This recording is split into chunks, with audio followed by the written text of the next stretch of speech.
Hey, what's up, guys? Again, it's me, Darius Allen, and I am here today with a real estate video. Yes, that is right. Real estate. Check the title. Alright, guys, so today I'm getting into why I quit wholesaling real estate. Alright, I promised you this video in my Millennial Money video, my very first video. If you haven't looked at the Millennial Money video, you can check that out. Alright, but if not, you can just watch it later, and we'll just get into this. So there's a new buzzword and craze, and I don't know, everybody's just like, I want to do it, I want to learn about it, I'm going to do it, and that is wholesaling. All right, there are a lot of gurus out there. There are a lot of people out there showing you checks, and so people are just seeing dollar signs in the eyes for, people are showing $50,000 checks and up, all kind of stuff, and saying you can do it too. Just pay for my course. That's $1,000, $2,000, whatever. And honestly, guys, you don't have to do that. But yeah, the wholesaling is very low level entry, so it doesn't take a lot of money to start. You don't need a lot of capital. It's just a lot of time. You can use more money for other tools and resources. But however, that is not what I did when I got started in 2016. So for those who don't know, the people that are asking, what is wholesaling? Well, wholesaling, I'll share my screen here and look at this is my own business model that I drew up when I got started in the business. Okay, so don't laugh at me. Look at that. I don't know what I was on. Giraffe pays cash for houses. I don't know. I had I don't know, guys. I had a mascot. Yes, I had created a mascot and all this stuff. I don't know what I was doing, but anyway. All right, one. A motivated seller. You have to find motivated sellers, okay? That is the important thing in wholesaling. All right, you can do this with direct mail, so sending out mail, internet marketing, knocking on their doors, bandit signs, and other marketing materials and methods. All right, absentee owners, so people that don't live in the state. My deal was actually an absentee owner. The owner lived out of state. Tax delinquent list, that means they owe taxes on the property.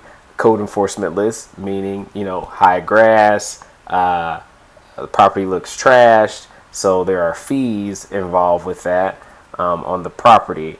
I have found a few on the code enforcement list, I believe, as well. Inheritance lists, people who inherit the property either don't want anything to do with the property, so they're willing to let it go for cheap.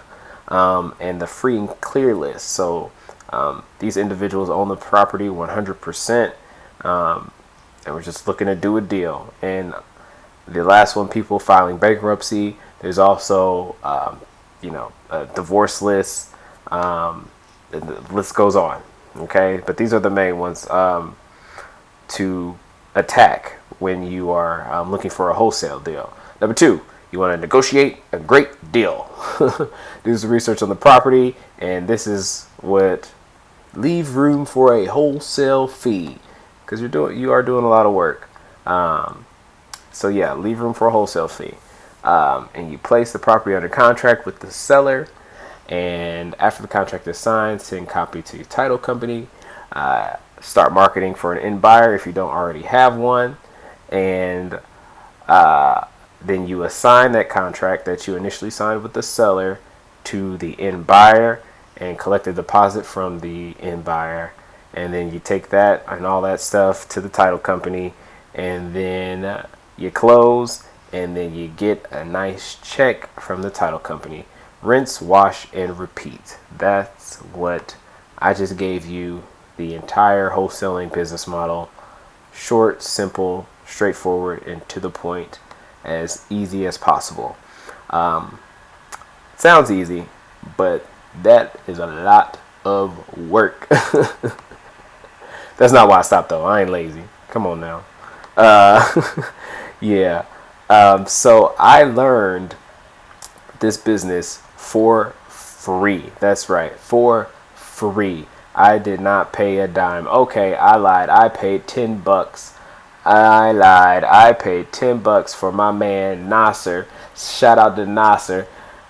He is doing great things in North Carolina. I believe this man is a millionaire now. He is now like a developer. He doesn't even wholesale anymore. He used to wholesale, but he no longer does that. So yeah, I bought this book, Flip Houses Like Burgers. I paid like $10 for it, and I actually ended up having conversations with him a couple of times. And yeah, I just stay up to what he's doing now in North Carolina. He's a landlord. He's a real estate developer. He started off wholesaling. He did rehabs, and now he is where he is, killing the game. So I did buy that book, but I also used resources such as podcasts. And I learned from Brett Snodgrass and Jaron Barnes. Shout out to the homies. Yes, from Simple Wholesaling. The original team taught me how to wholesale for free on podcasts. Just on Apple Podcasts, I honestly don't even know how I discovered the show. But wow, it just changed everything for me. Oh, I know how I discovered the show. So I first found out about wholesaling when I went to a RIA meeting, a Real Estate Investor Association's meeting. And they had round tables, and you could go around and talk to real estate rehabbers, investors, people who invested in mobile homes. You could talk to CPAs, and there was a wholesaling table, and you would go. They were doing like rounds, like what was that? A dating game where you would talk to people and move around. They were doing stuff like that, round tables, and you bounce around and talk to these people. And I was invited by a friend, never been before, and so we went. And I got to that wholesaling table, and I was talking to someone by the name of Ben. Ben buys houses. He's still in the game today. Ben buys houses. And yeah, Ben and a couple of other guys at the table started telling me about the business, and I was really interested. I was like, okay, wow, all right. And after the time was up, you're supposed to move around. I stayed there. I did not move. Question after question after question. I hit them with it. And yeah, I just wanted to know everything I could within that moment about that business. And yeah, after that, I was pretty much hooked on real estate.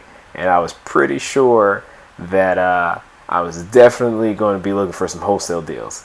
And so I grabbed their information and went on my way.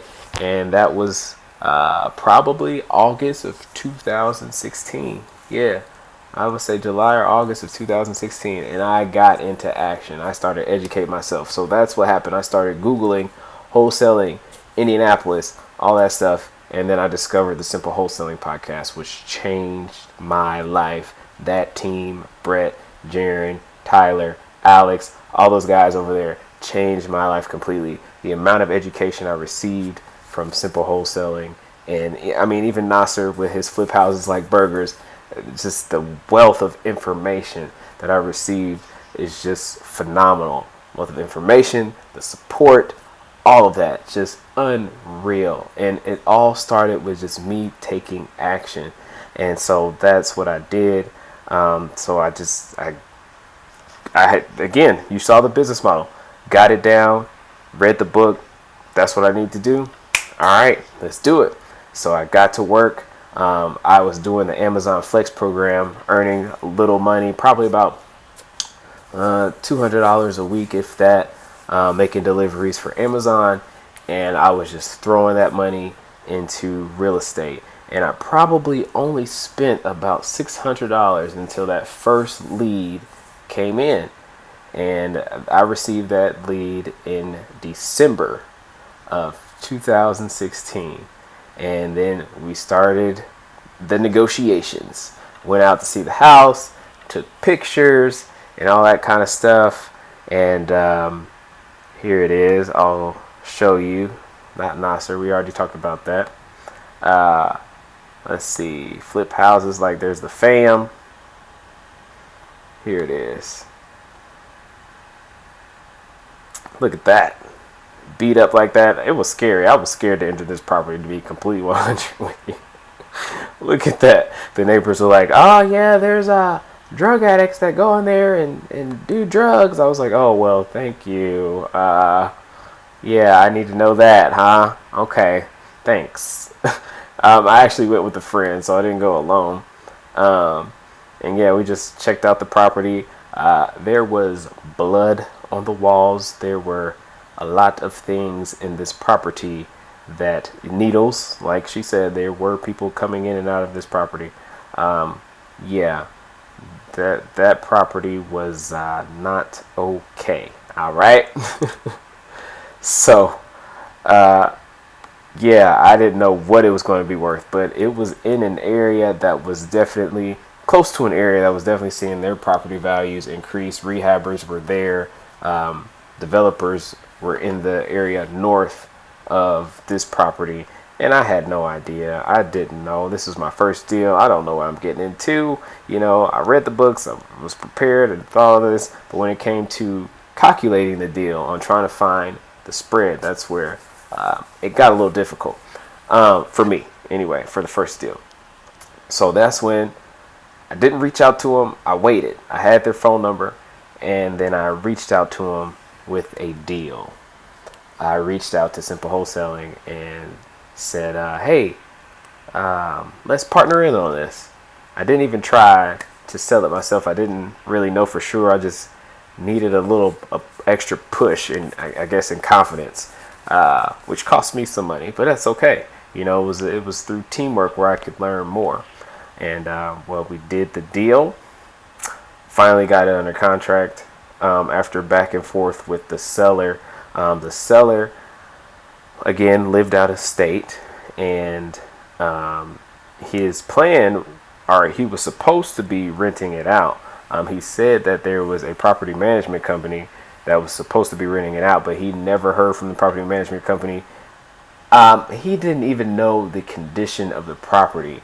When I sent him those pictures, he was shocked, to say the least.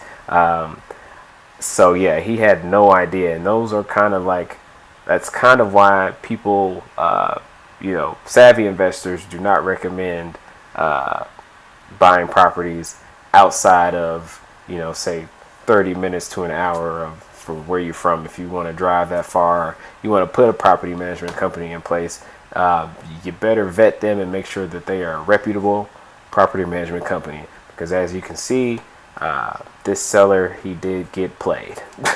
Unfortunately, he did get played. So yeah, and it was behind on taxes. So I think this was from a tax delinquent list is how I found this lead. And so we negotiated all the way through December and January, and then we finally had something down. And the initial was about 8,500 was the initial contract. But now, since the seller didn't understand that the taxes would be prorated at closing, and so right when he saw the initial what does he call it? It's the sheet that lays out all the costs and everything and how much the seller is actually going to get. He was not pleased. I think it's some disclosure. I can't disclosure form. He was not pleased, and he said, "I need 8,500." So we worked with Brett to get the difference, because he was my partner on the deal. He was funding us the money. He was the main investor, right? To fund the money, even though he's a wholesaler as well. And we got the deal done. And so the final price, I still have this contract. I'll show you a piece of it. I'm not going to show you anybody's personal information or anything like that. You have to, as a business, you have to hold records for at least 7 years So that's why I still have this contract.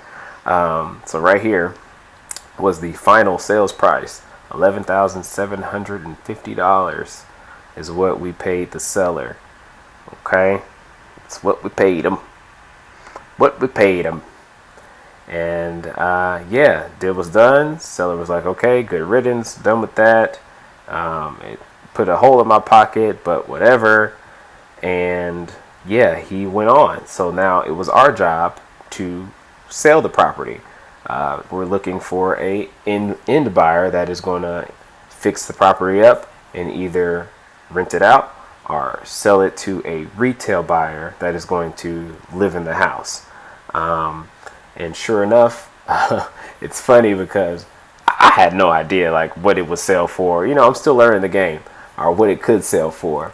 It was outside of the neighborhood that was actually booming, so I didn't think it would go for that much or whatever. But apparently the wave was coming down, and I had no idea.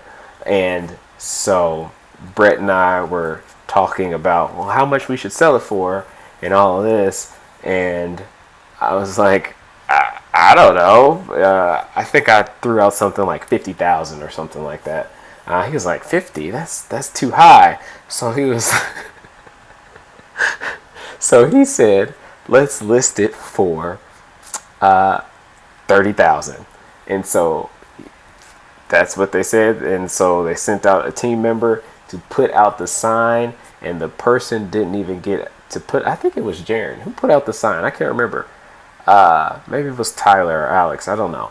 But the individual didn't get to put out the sign because right when he was putting out the sign, the developer came out and said, I'm going to buy it.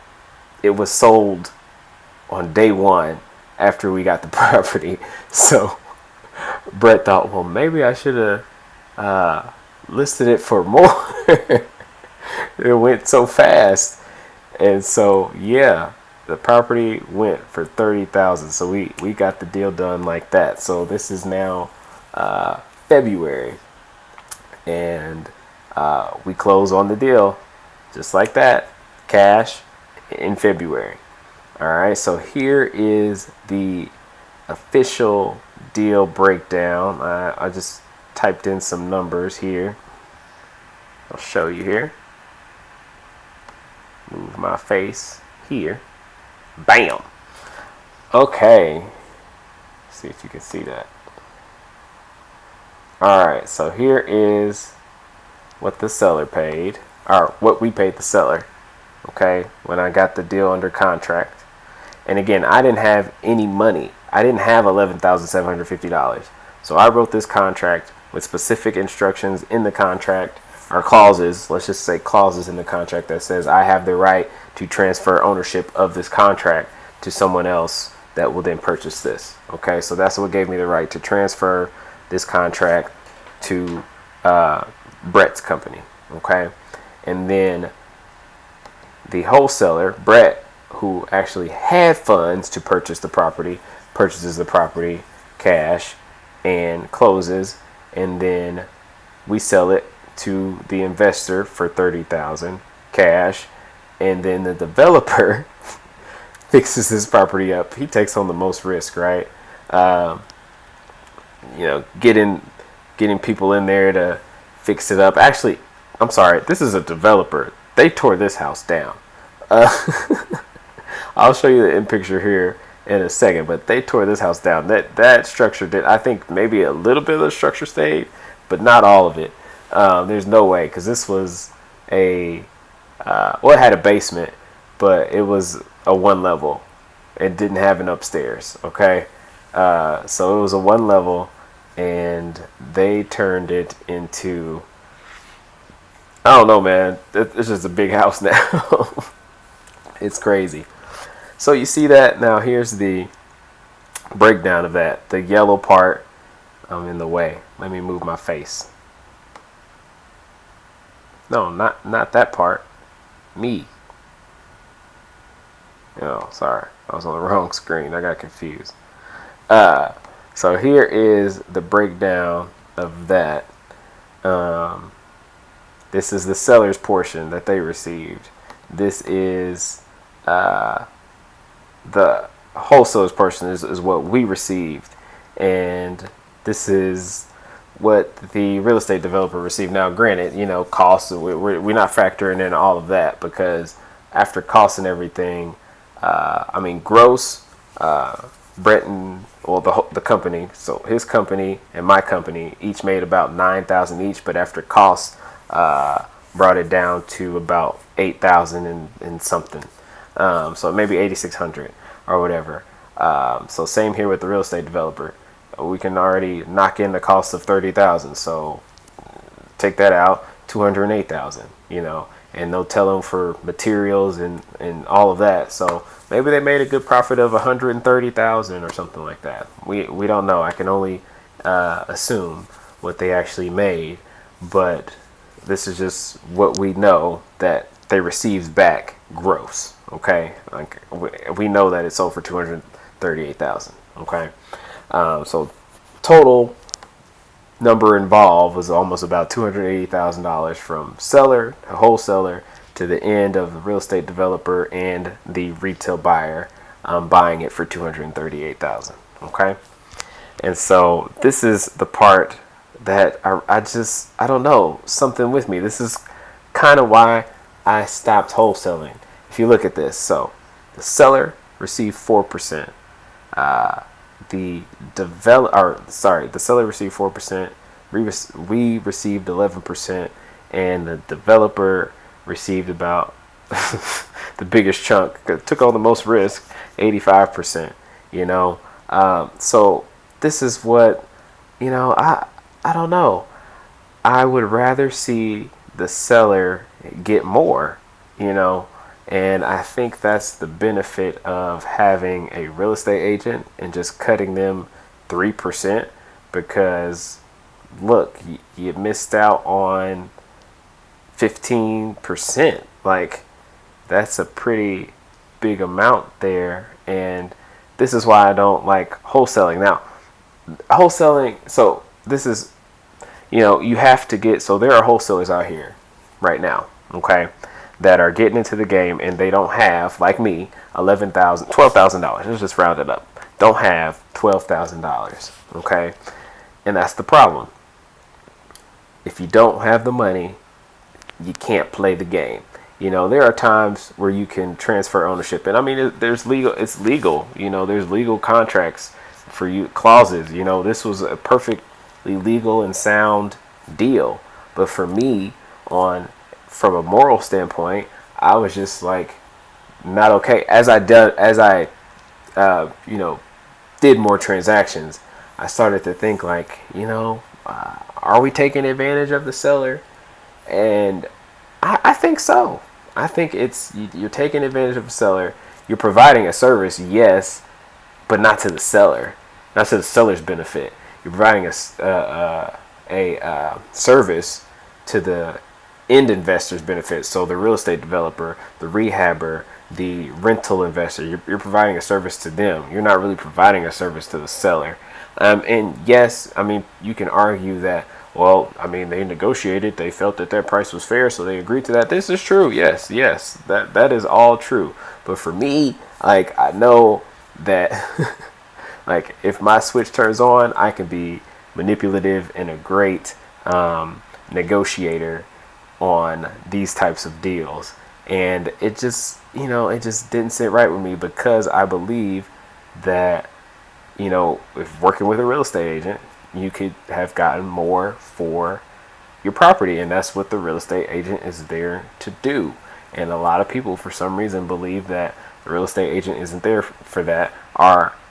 The majority have lost trust in real estate agents, because there are bad ones out there.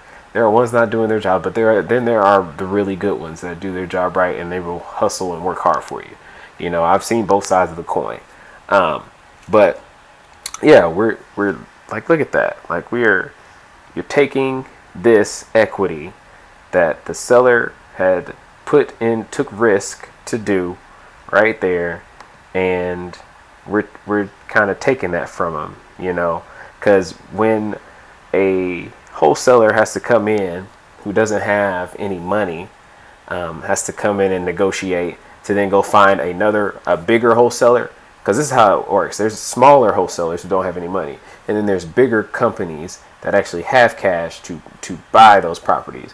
And that's what they'll do. A lot of these other companies will work with smaller wholesalers that are out here finding deals to then wrap up that contract and pay cash for the property. But in order to do that, the small time wholesalers with no cash has to negotiate a price cheap enough for them to make a profit and for the other wholesaler to make a profit. So that's two wholesalers involved most of the time, unless that wholesaler actually has the cash to pay for it. Then sometimes you can, offer a better deal, maybe. And especially in this market, it's hugely competitive. I get a lot of phone calls on my phone. Wholesalers are reaching out to me today. I don't own a property. What are you calling, texting me for? Like, I know that it's super competitive in this market right now. There are a lot of wholesalers because, boom, it's low entry.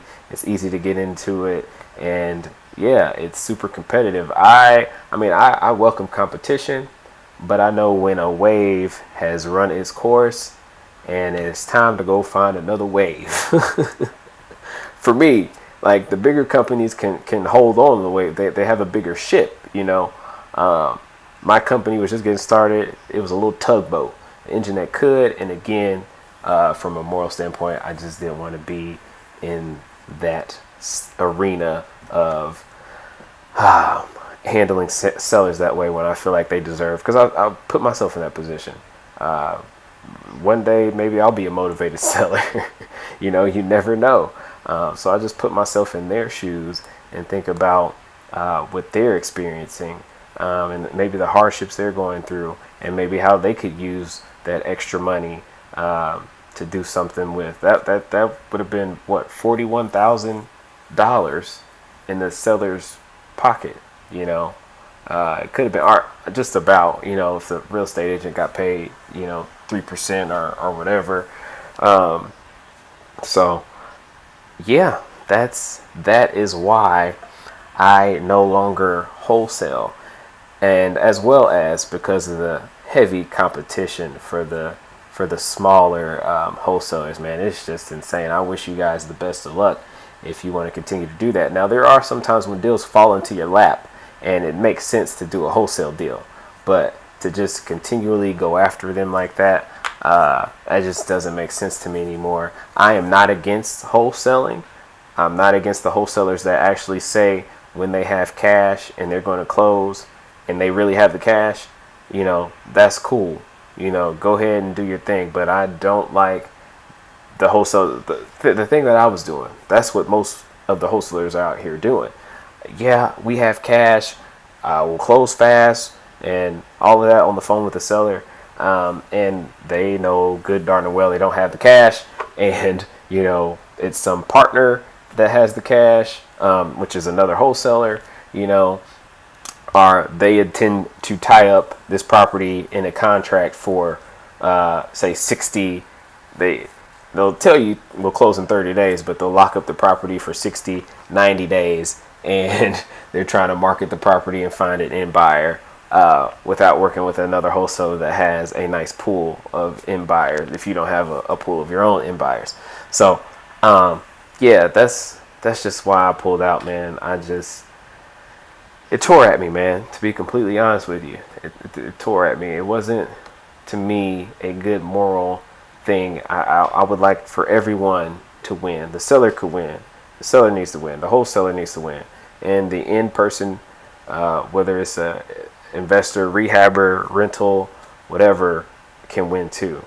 And if the seller is getting less, and sometimes they have to in order for the deal to work, but the wholesaler is taking a nice chunk, of that wedge deal, it could just go direct to, so seller to the end, right to the investor, to the real estate developer, that would be a good point. And also with the competition in the market, that means right now there is low inventory. So that means real estate agents, investors, everybody are all going after the same properties and fighting after the same properties, looking for deals, and that's just making the prices, go up.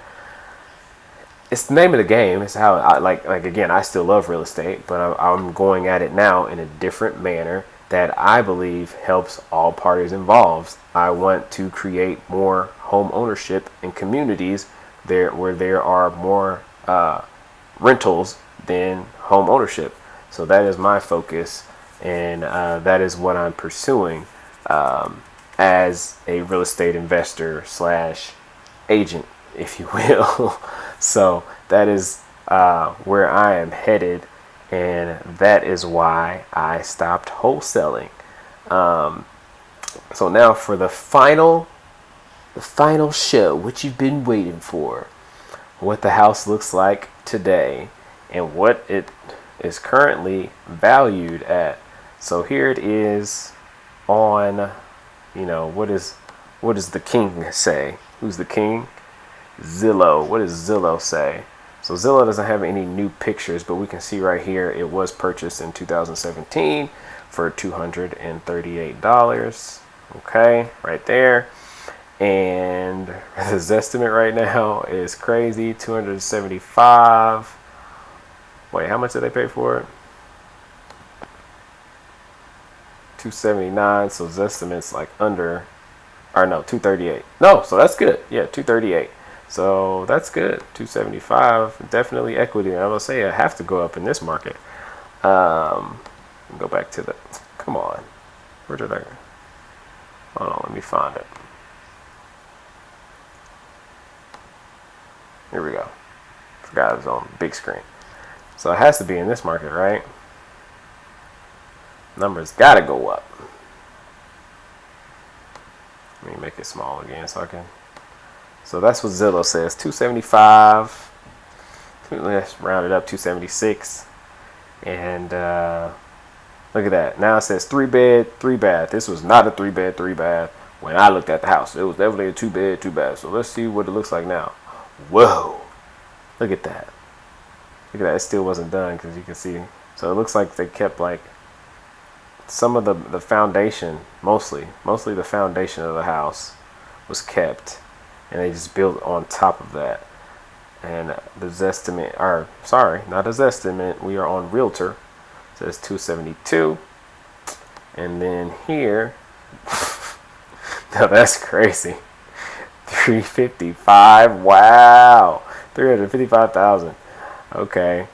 But yeah, that is the property now. What a transformation. I don't know if there's any better pictures than this. I don't know if it get any better than that. Yeah, it changed this completely. Like, it's huge now. So wow. So that is that. That's why I don't wholesale anymore. If you feel fine doing that business, that's completely fine with me. Go for it. Be careful of the gurus and the people who claim that they can, if you join their their course, their learning group for X amount of dollars or whatever. Just be mindful that you can find information for free. Nasser is still on YouTube and putting out information. I just gave you the whole business model right here in my video. Nasser still is a real estate guru because he is a guru because he really does his business. He's not a guru. So you can find him on YouTube, the real estate guru. He's still out here killing the game. Love to see it.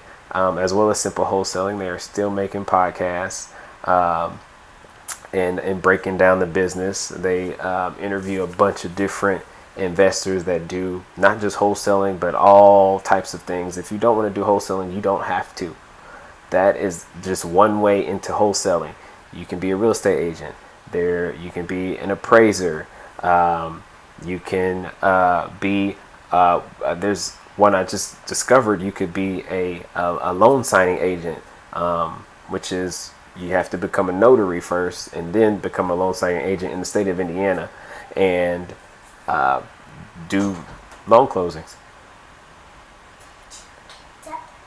Go to sleep. Did you get to go to sleep? No, I have not been asleep yet.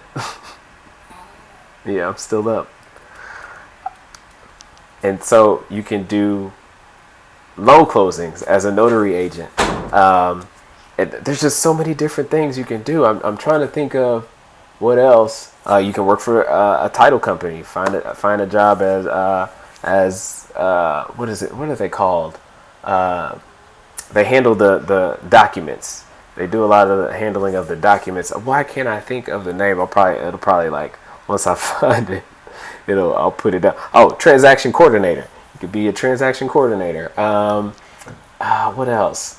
It's just so many different things, guys. An inspector. You can inspect the properties. So there's many different things you can get into in real estate. Don't fall for the big dollar signs. Those big dollar signs come with a cost. They're not telling you everything. Sometimes a lot of those guys are over leveraged. They're utilizing a lot of debt to purchase these properties, and that is okay, but it just keeps you in a perpetual cycle when you use a certain amount of debt to continue to, especially if you use debt to cover costs like direct mail and things of that nature. It could keep you in the hole and just keep you in a cycle because you got to do the next deal, you got to do the next deal, you got to do the next deal, you got to do the next deal. Okay, so I mean, wholesaling is a good thing.